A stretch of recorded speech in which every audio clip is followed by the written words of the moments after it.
Hello everyone, in today's video we're going to look at using the report designer. First, what we'll do, run the report in question. This is available on all the reports in Priority, but for this one we'll look at the part availability. We're going to run the report to first see what it looks like,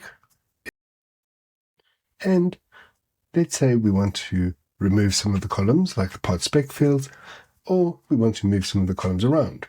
So maybe moving our old quantities closer to the available inventory.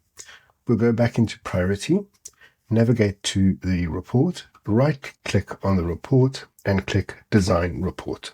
This will open up the report designer. We can then open up the report that we want to adjust.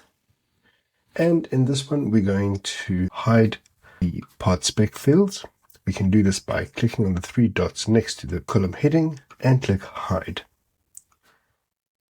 We'll then select our columns we want to move, and we can use our move to top and then move down to move these columns around.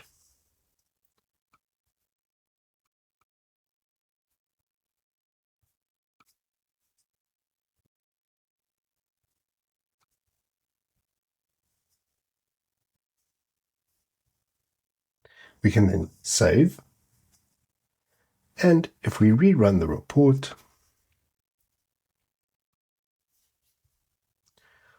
we'll then find that the changes have been made.